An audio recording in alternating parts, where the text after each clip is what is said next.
When I called my daughter to ask when her wedding would be, my son-in-law picked up the phone instead. He hesitated only a second before saying, almost cheerfully, "Oh, we actually got married yesterday." Those words echoed in my ear like thunder. Yesterday. For a moment I thought I'd misheard him.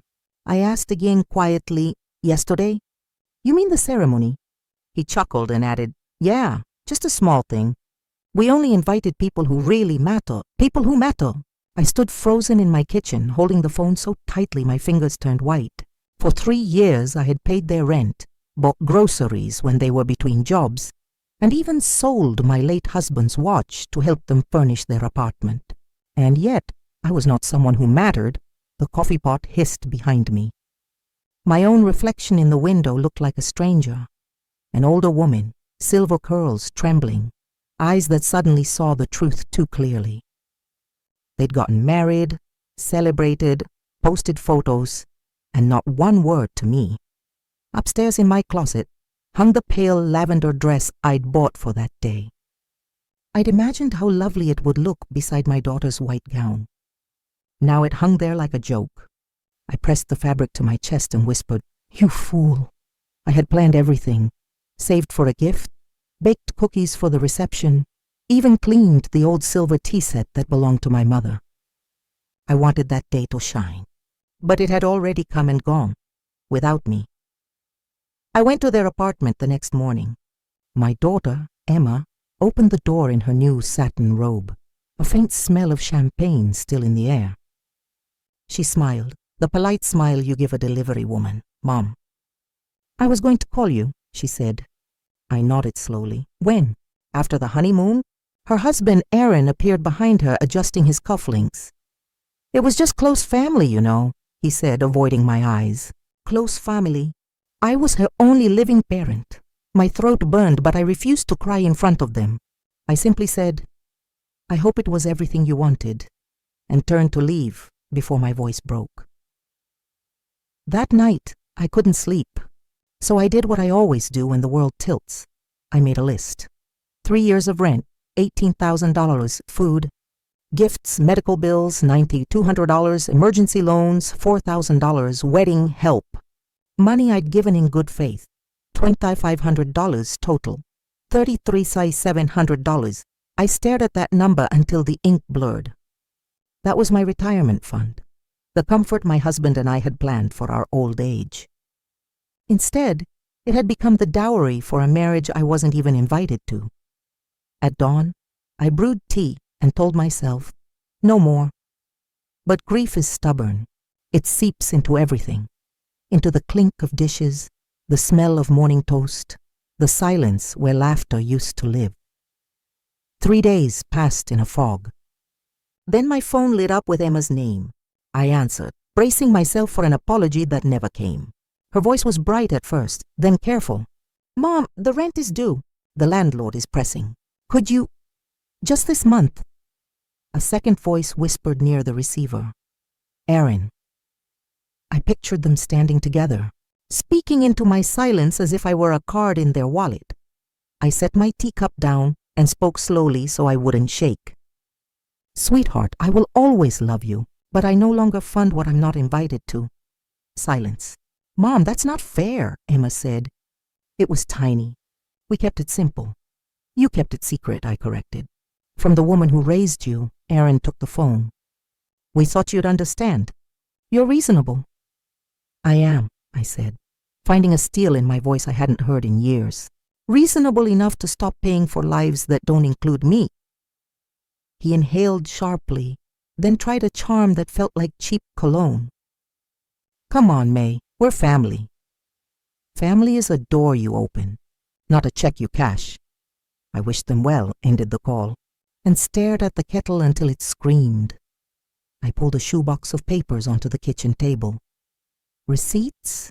Transfer slips, the last scrap of my husband's careful handwriting.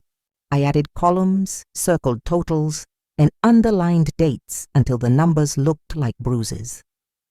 3,700 over 3 years. It wasn't just money.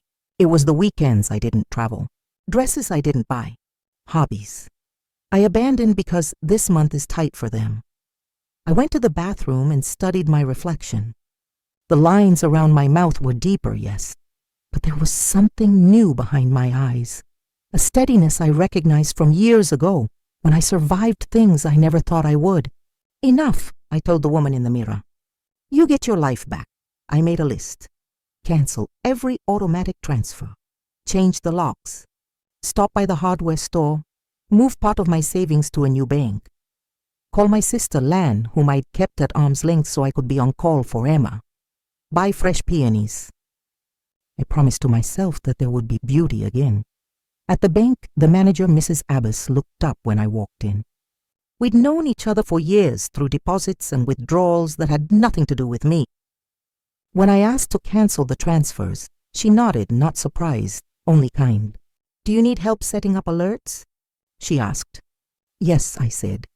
For everything. As she typed, my phone buzzed and buzzed. Emma, then Aaron, then Emma again. I put it face down and signed the papers with a hand that did not shake. The locksmith came that afternoon. A young man named Idris installed new deadbolts and a keypad. Strongest we carry, he said, testing the latch. I watched him work and felt a strange peace settle in my chest, the kind that follows a hard decision finally kept. That evening, I brewed jasmine tea and sat on the porch as the sun slipped down. The quiet felt clean, so when headlights swept my driveway and I saw Emma's car, I already knew the night would not stay gentle.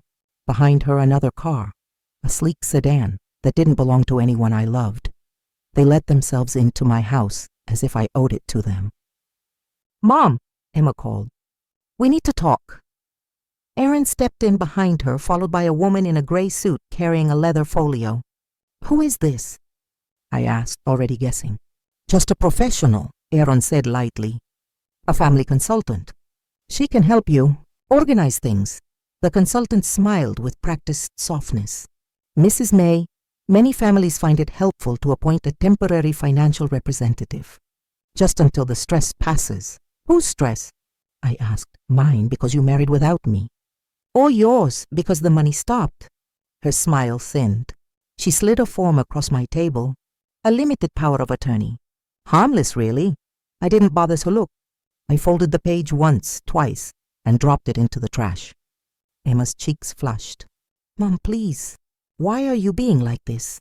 Like what? Like a woman who understands the difference between love and dependence. We stood at my own kitchen table, my tea cooling, my new keys on the placemat between us, like two armies facing across a river. I'm asking you to leave, I said. We can speak again when you remember I am a person. Aaron bristled. You can't just cut us off. I didn't cut you off, I said softly. You shut me out. I'm just matching your boundaries. When they were gone, the house exhaled. I exhaled with it. But I knew this wasn't over. People who are accustomed to your yes do not forgive your no. The next morning, I walked to the corner market. Mr. Patel, who'd watched me count bills for Emma's groceries more times than I can count, rang up my tea and oranges. You look different today, he said. Lighter, I answered. I stopped at the salon on the way home. Cut it, I told Liza, touching my silver curls. Let me see the face I've been hiding. When she turned the chair, I saw it, the woman who could say no and mean it. You look like yourself, Liza said. I finally am, I answered. At dusk, I found a note tucked in my screen door. I heard shouting last night. You okay? Eleanor next door. We hadn't spoken much beyond holiday cookies and borrowed sugar, but that evening she sat in my living room sipping sweet tea as I told her everything. She listened. Really listened. When I finished, she reached over and squeezed my hand. You are not alone, she said. And you are not crazy. The calls multiplied. Unknown numbers, blocked IDs, emails with subject lines that read urgent family matter. I turned off notifications and slept with the quiet hum of my new security system for company. 2 days later, a note arrived from a senior support liaison requesting a wellness visit based on family concerns. I invited her in, but I did not invite her out. I'd like my friend here, I said, texting Eleanor. and I'll be recording for my own records." The liaison read from a list: sudden financial changes, isolation, and possible confusion. Eleanor lifted her chin. "She canceled transfers to adults who got married without her," she said crisply. "She hosts me for tea twice a week. She drives. She gardens. She knows exactly what month it is." I showed the liaison my bills, my calendar, and the fresh peonies on the counter. She checked boxes and apologized with her eyes. When she left, Eleanor hugged me. "They're trying to make no sound like a symptom." "Let them try," I said. "I've got documentation." That afternoon, I met with an attorney, Mr. Chen, the man who helped me file my husband's estate years ago. He listened as if time were a gift he could afford to give. "Elder financial coercion isn't rare," he said gently. "It often spikes when a parent draws a boundary." He drafted a letter. All future communication through his office, no entry without permission, no more borrowing. Then he looked at me over his glasses. "We'll prepare for the possibility of a competency petition," he said. "Not because you're at risk, but because they're at risk of losing access." He arranged a voluntary cognitive evaluation with a clinician he trusted. "Not for them," he said, sliding the appointment card across the desk. "For the record." I walked out into the afternoon sun and felt something unfurl in my chest, a small, stubborn ribbon of relief. For the first time since the word yesterday, I believed I would win.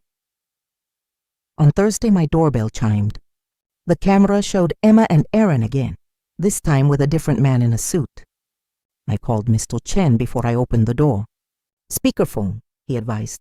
Calm voice. "No signatures." "Mom," Emma began, "we're worried. You've changed the locks. You're cutting us out." "I changed the locks on my life," I said. "The door is still here." "So am I." The man stepped forward. "I'm Mr. Hale," he said, offering a business card. "I work with families in transition. A short-term guardianship would help everyone breathe." "Everyone who?" I asked. "You keep saying family and forgetting to include me." Mr. Chen's voice came steady through my phone. "All proposals in writing to my office," he said. "This visit is over." Aaron's charm cracked. "You'll regret this," he snapped, "when you really need us." I looked at my daughter, the girl I'd braided before school, the woman who'd become a stranger in a satin robe, and felt something break cleanly, like a bone set right. "When I really needed you," I said, "you were cutting cake." They left. The hallway smelled like their cologne long after the door clicked shut. I opened the windows wide and let the night air carry it away.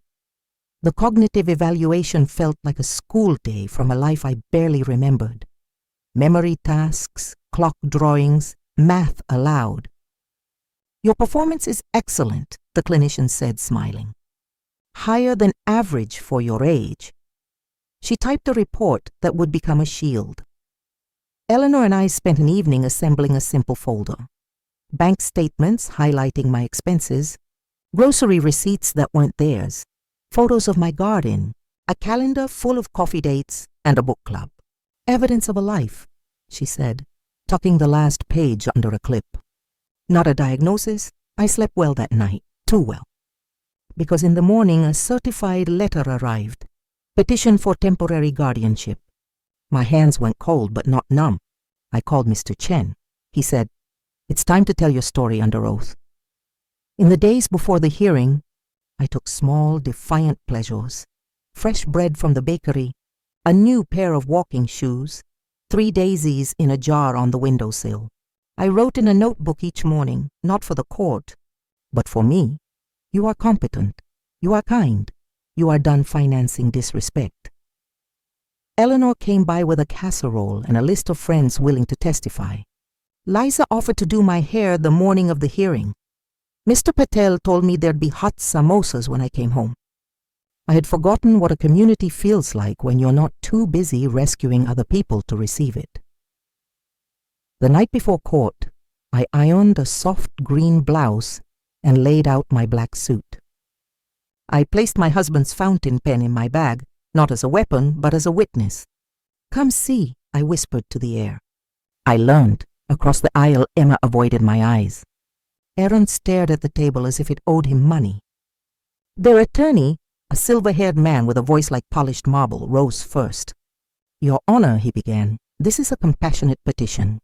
My clients are deeply concerned. Mrs. Mei has made abrupt, harmful financial decisions, isolated herself, and installed unnecessary security measures.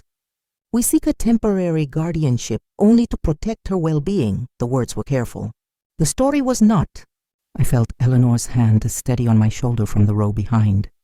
When it was Mr. Chen's turn, he stood with no theatrics, only truth. This case is not about competence, he said evenly. It is about access. My client drew a boundary after being excluded from her daughter's wedding. She remains lucid, independent, and generous. To herself, finally. We will show that this petition is an attempt to convert grief into control. The judge leaned forward, the kind of quiet man who hears more than he says. Proceed, he said. They called Emma first. She's always been poised. Even her tears are tidy. Mom is changed, she said, voice trembling in a way I'd never heard when rent was due. She won't pick up our calls. She canceled transfers without warning. She's listening to strangers. Mr. Chen's cross was gentle and surgical. When you married, he asked, did you invite your mother? We kept it small, she said. Did you invite your husband's parents? A pause. Yes. Did you inform your mother before or after posting photos online? She swallowed. After. Can you name the last time you called your mother simply to ask how she was without asking for money? Silence is a witness, too. Aaron took the stand next, all confident vowels and responsible posturing. She's being manipulated, he announced. She installed cameras, changed locks, classic paranoia. Mr. Chen didn't blink. Do cameras become paranoid when adults who were excluded by their mother show up uninvited with a power of attorney form? Aaron bristled. We were trying to help. To help whom? He didn't answer the question so much as escape it. They called a neighbor, Mr. Dawson, who testified that I had strange visitors and argued in the driveway. Mr. Chen nodded. Those visitors would include an attorney and a wellness liaison, both scheduled, both documented. The argument happened after my client found her daughter and son-in-law inside her home reviewing her documents. Is that correct? Mr. Dawson blinked. I wouldn't know. Exactly, Mr. Chen said softly. We began with paper, the one language courts fully understand. Mrs. Abbas from the bank explained calmly how I'd canceled my recurring transfers, set up alerts, and moved a portion of my savings. All typical, she said. Prudent even. Then Dr. Rivera, the cognitive specialist, took the stand. In lay term, she said, Mrs. Mei's memory, executive function, and financial reasoning are not only intact, they test above average for her age. Does installing security systems indicate paranoia? Mr. Chen asked. It indicates good judgment after boundary breaches, she replied. Eleanor testified next, clear, unsentimental. I have tea with May twice a week, she said. She cooks. She gardens. She reads. She drives me to my doctor when my knee hurts. She's not confused. She's finally free. Liza from the salon described our conversation on the day of the haircut. Mr. Patel recounted years of watching me buy groceries for my daughter. Then finally, groceries for myself. None of them dramatized. None of them needed to. Truth is most persuasive when it isn't desperate. When it was my turn, I stood. The room felt smaller than my kitchen and larger than any place I'd ever been. Mr. Chen's voice was a bridge I could cross. Mrs. Mei, why did you stop the transfers? Because love isn't a bill pay, I said. I asked when the wedding was, and my son-in-law told me, we got married yesterday. If I'm not family enough to witness vows, I'm not a wallet for the honeymoon. Do you live independently? I do. I pay my bills, drive, cook, and remember my neighbor's birthday better than she does. Laughter brushed the benches and eased my shoulders. Do you regret your decision? I regret waiting so long, I said. I regret training my own child to confuse my love with my money. Their lawyer tried to shake me, asked if Eleanor had influenced me, if Mr. Chen had turned me against my family. I turned toward myself, I answered. It changed the angle, that's all. He asked about the locks. Why change them? Because the people who shut me out let themselves in, I said. And because no is a door that must actually close. When I stepped down, my hands were steady. My throat was not. The judge took his time. He read notes. He looked at me, at Emma, at the man my daughter married, who looked everywhere but at me. This court finds, he said finally, that Mrs. Mei is fully competent to manage her affairs. Her financial decisions, though unwelcome to the petitioners, are rational, documented, and within her rights. He turned to Emma and Aaron. Guardianship is a serious instrument meant to protect those who cannot protect themselves, not a lever to restore an allowance. Petition denied. The gavel struck once. It sounded like a lock clicking into place from the inside. Outside, in the hall, Emma wouldn't meet my eyes. Aaron did, and his look was flinty. Eleanor wrapped me in the kind of hug that lets bones rest. Mr. Chen only said, "Go home. Open the windows. Breathe." We ate Mr. Patel's samosas around my kitchen table, laughing too loudly at nothing at all. I washed the good plates for the first time in years, not as a sacrifice, but as a celebration. Later, alone, I sat with my husband's pen and wrote one sentence on a blank page. I did not buy love today. Days stretched into a gentler routine. I walked in the mornings. I pruned the roses. I read the paper and actually finished the crossword. Sometimes Emma's car idled at the corner. Sometimes an unknown number rang and rang into the new silence. I did not answer. Not yet. A week later, a letter arrived. No return address. Only careful handwriting I recognized as my daughter's. "Mom," it read, "I'm angry. I'm ashamed. I don't know how to say I'm sorry without asking for something after. I'm not ready yet, but I am thinking about yesterday. I don't like who I was." I pressed the page to my chest and cried in a way that didn't drown me. Some doors close so others can learn to knock. I took a watercolor class on Tuesday nights. My hands remembered what joy felt like when it dried. I joined Eleanor's garden club, where women told the truth with their sleeves rolled up. I set aside a travel fund, not for rescues, but for rivers and museums and a small hotel room with a balcony somewhere warm. I donated in my husband's name to a group that protects elders from coercion. When they sent a thank you letter, I taped it to the fridge. Evidence, again, of a life stewarded on purpose. Sometimes, when the late light made long rivers on my kitchen floor, I practiced something new. Forgiveness that didn't come with a check. It was harder than math. It was holier than victory. I forgave the version of me who mistook generosity for love. I forgave Emma in theory, like tracing a sketch I might one day paint for real. If you have ever stood in a kitchen with a phone in your hand and heard the word yesterday used like a blade, hear me now. You are allowed to lock your doors. You are allowed to keep your money. You are allowed to love without financing your own erasure. I asked when the wedding was, and my son-in-law said, "We got married yesterday." Today, I got married to my life again, to my peace, to my name. If this story found you, if it soothed or stirred you, tell me, what would you have done if you were in my place? I read your words like postcards from a world of strangers who are not strangers at all. For more stories whispered at the edge of truth and courage, subscribe to Voices of Auntie Mei. Pull up a chair tomorrow. There's another chapter waiting, and enough tea for us both. That night, after the verdict, I sat at my kitchen table with a cup of chamomile, and the lavender dress folded beside me like a quiet witness. I took out my husband's pen and began to write a letter to Emma. "My daughter, I do not know the shape of your anger, only the weight of my own relief. I am not closing a door on love. I am closing a door on confusion. I will be here when you knock, and it does not sound like a bill collector. I will be here when your sorry holds its own weight without leaning on my wallet. I love you. I love myself too. Finally, in equal measure, I signed it. I folded it. I held it to my chest. Then I slid it into a drawer. Not to punish her, only to protect the fragile new balance still learning to stand. Some words must be lived before they are mailed.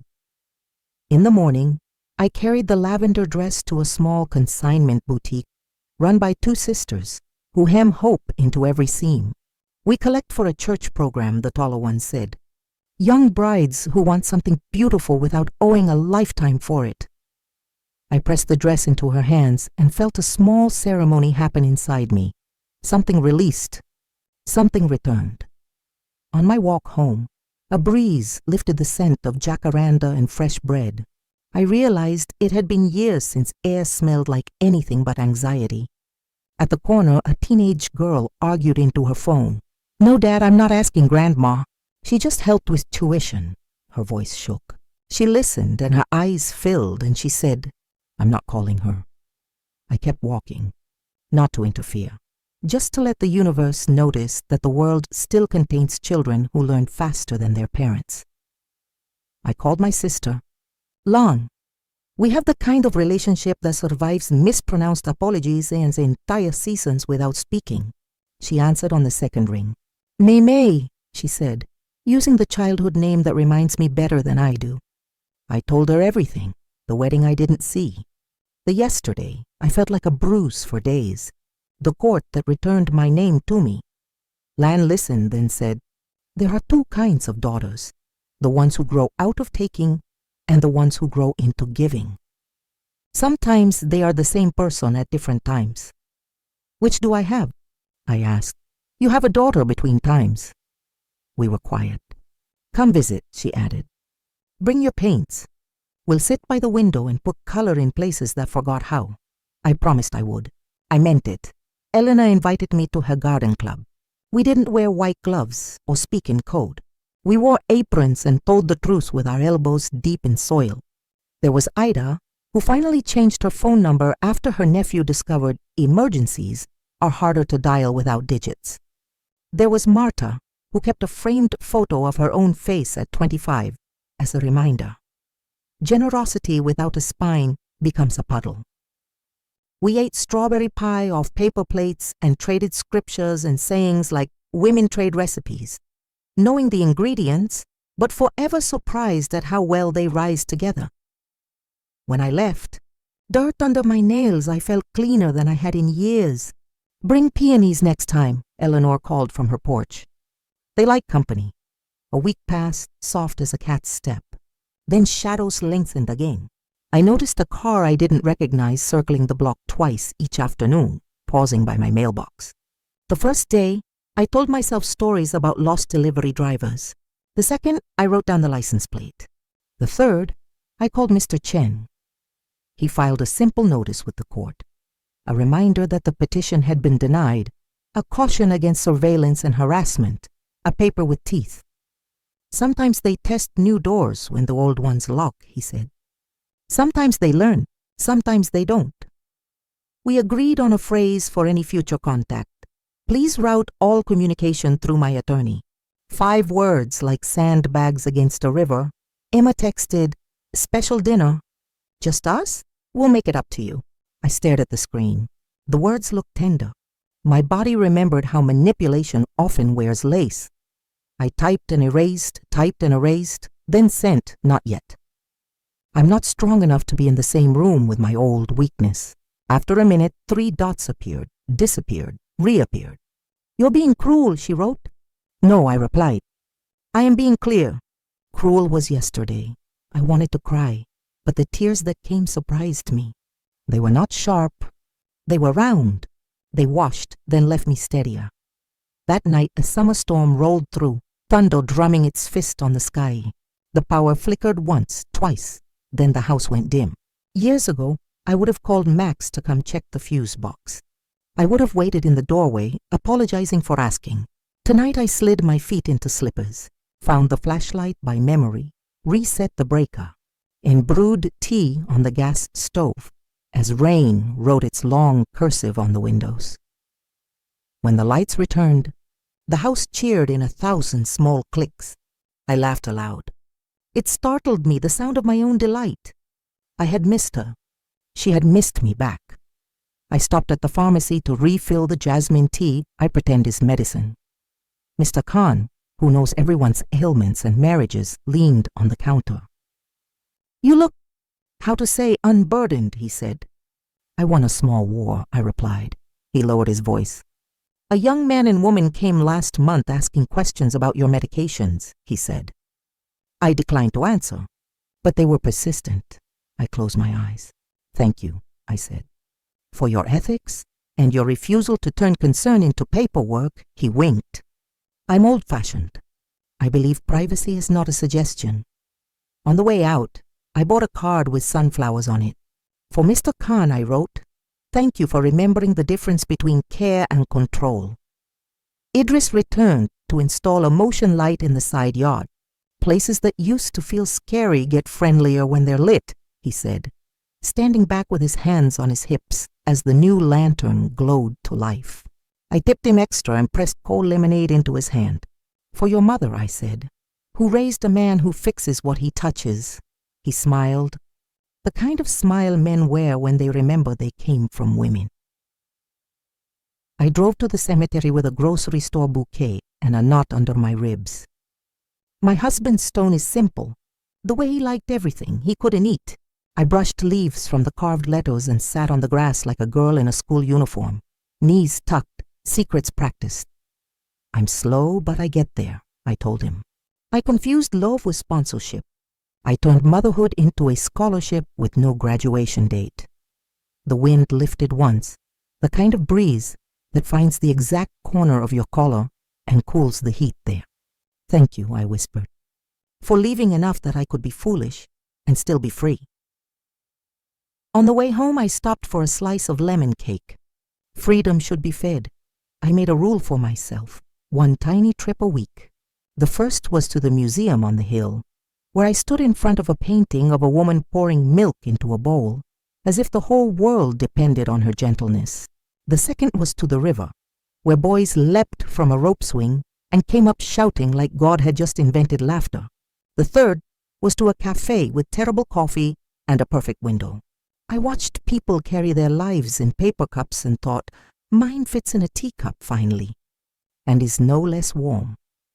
I took a picture of each small journey and made a collage on my fridge titled, "Things That Do Not Cost Me." Eleanor recruited me for the church pantry on Saturdays. I stocked shelves and learned the names of cheeses I'd only ever bought for other people's parties. A grandmother named Lottie showed me how to tie an efficient knot in a produce bag. "Use your fingers like they remember string from childhood," she said. We laughed till breath surrendered. At closing, Lottie touched my arm. "You all right, baby?" "I am," I said, surprised to hear it and even more surprised that it was true. "You will be," she corrected. "Today's only the practice round." On a Tuesday afternoon, I found an envelope under my doormat. No stamp, no return address. Inside was my spare house key and a note on lined paper. "I don't trust myself yet. Hold this for me." E.I. sat on the step with the key in my lap and the quiet roaring. It was not an apology. It was not a request. It was the first honest thing. I put the key in a small porcelain dish by the door, next to a stone I picked up at the river. I told myself I would not touch either until I knew how to hold them. 2 days later, a text from an unknown number. "Mom, please, hospital." My blood went cold, then warmed as logic arrived. Emma knows I hate vague panic. I called Mr. Chen. He called the number back from his office line. No answer. He texted, "All future communication through council." The number was never written again. I made soup and took myself for a walk around the block. I refused to let old tricks turn my new life into a siren. Forgiveness, I am learning, is not a door you walk through once and find yourself in a meadow. It is a hallway with many lights that you must turn on one by one, sometimes with the wrong switch. I started with small ones. I forgave the young me who equated generosity with worth. I forgave the middle me who forgot that love without self-respect is a fire that burns only one person. I forgave myself. Yesterday, me, who almost texted back during the storm, The big switch, the one with Emma's name, stayed off. Not forever. Just until my hand was steady on the smaller ones. Alfreda's grandson invited the garden club to his wedding. Come, she told me. Old women make the best dance floors. I bought a simple dress, the color of rain before it begins. At the reception, the bride's father cried into his napkin, and the band played the one song all our knees still know. I danced, not the way I used to dance, for someone, but the way trees dance when wind is both invitation and answer. On the drive home, I didn't feel jealous. I didn't feel robbed. I felt ready if life ever asked me again to wear a dress to someone else's joy. A week later, a knock at dusk. The camera showed Emma alone, hands in her pockets like she'd forgotten they could clutch. I opened the door and stood on my side. She stood on hers. The screen between us wasn't just mesh. It was months. Can we talk? She asked. Through the screen, I said. She nodded, eyes on her shoes. I returned your key, she whispered. I didn't want to be tempted. I waited. I'm angry at you, she said, and ashamed of me. I don't know how to be both without exploding. Neither do I said. We can be quiet and not explode. That's something, she looked up. The girl I raised crossed her face for a second like weather. I got married, she said, as if I hadn't heard it blooming with hurt for weeks. And I married badly in the moment we chose to be small. My throat tightened. Yesterday is a heavy word, I said. It takes time to put it down, she nodded. I'm not asking for money, she added, and the sky brightened by 1 degree. I'm asking if one day we can make soup together again. Maybe, I said. Soup needs time to taste like itself. So do we. We didn't hug. We didn't promise. We practiced being two women who might become family again. Someday. Not financed. People imagine that after victory, you fling every door open and live barefoot in your own home. I still lock my door, not from fear, but from respect, for the rooms I cleaned, for the woman I found, for the peace that hangs like laundry in afternoon light. When the lock clicks, I do not feel alone. I feel accompanied by my own good sense. I slide the bolt and tell myself, you can open it again when love knocks without a clipboard. Eleanor convinced me to volunteer 1 evening a week on a hotline for seniors. We take turns answering calls that begin with everything from, my grandson needs the car, to, I think I am disappearing. I listen. I ask questions that sound like handrails. I say, no is a complete sentence, softly until they hear it. One woman, voice raw with worry, asked, but if I stop paying, will my son stop loving me? I told her the truth. If he stops loving you when you stop paying, that is not love you are losing. We were both quiet. Thank you, she said. I think I knew that. I needed a stranger to say it. I smiled at the ceiling and whispered to the girl I used to be. We became the stranger we needed. I'm practicing leaving and arriving without apology, leaving the past without turning it into a villain, arriving in my present without asking permission from ghosts. Sometimes I still rehearse the old choreography, reach for my purse when Emma's name appears, hold my breath at the sound of errands. But breath returns faster now. Muscle memory fades when you teach it something kinder. I visited Lan like I promised. We set up our easels by her kitchen window and painted the same bowl of oranges as if it were a choir. Lan's strokes are bolder. Mine are patient. Both oranges looked like they were trying to be cheerful. In the afternoon, we napped like we were 8 years old and summer had no clock. Do you think she will come back? Lan asked before sleep softened her voice. Maybe, I said. Maybe not. And you? I came back, I said. To myself. It is enough for now. On the train home, I wrote a postcard to the woman I intend to be a year from now. Dear me, I hope you kept your hair silver and your boundaries gold. I hope you bought comfortable shoes and danced anyway. I hope when Emma knocked, you opened carefully, with joy when it was safe and with silence when it wasn't. I hope you still drink your tea too hot and laugh before the punchline because you already know how it ends. You choose yourself and call it love for everyone involved. Me, yesterday's student, today's teacher, I mailed it to my own address. I wanted proof that the future knows where I live.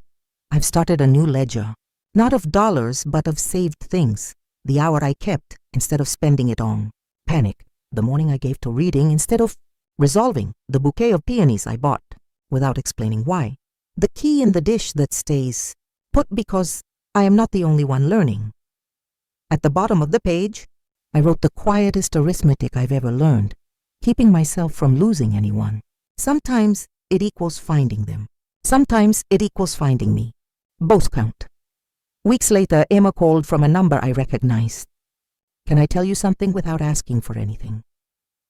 She said. "Yes," I said, sitting down. "We've been going to counseling," she said, in a voice that had learned to be honest without performing. "I said ugly things about you there. Then I said the true ones. I'm learning how to be a wife who doesn't copy bad patterns. I waited because silence can be a kindness when someone is unlearning.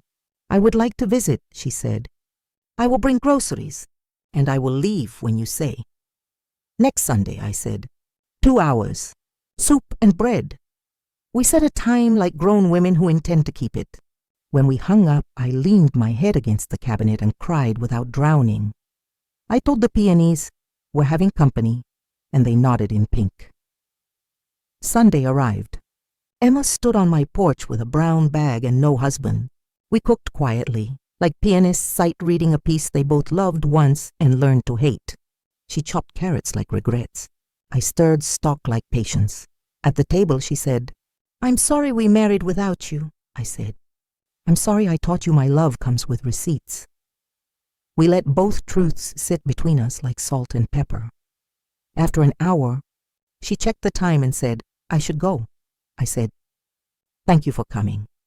She washed her bowl, set it gently on the rack, and left. We had done something miraculous and ordinary. We practiced family without borrowing against it. That night, I found the porcelain dish by the door, with only the river stone inside. The spare key was gone, replaced by a note, not taking it. Returning it properly, E. Under the note, the actual key lay on a small ribbon, shiny as a new promise. I put it in a drawer with the unsent letter. 2 artifacts, what I might say, what she might hold. We would earn both. I asked when the wedding was, and my son-in-law said, "We got married yesterday." Yesterday is a hard country to leave. I crossed its border with new locks, a steady pain, and a heart that finally recognizes its own signature. If you are listening in your kitchen with a cold cup of tea and a hot shame, hear me. You do not owe anyone the version of you that disappears to keep the peace. You can hang up. You can keep your money. You can forgive at the speed of truth, which is slower than guilt and faster than regret. Tell me, what would you have done in my place? Your words find me like letters from neighbors I haven't met yet. I read them all. I learned from them all. For more stories like this, soft as soup, sharp as a gavel, true as a garden growing where you thought nothing could, subscribe to Voices of Auntie Mei. There's a chair here with your name on it, and the kettle is already singing.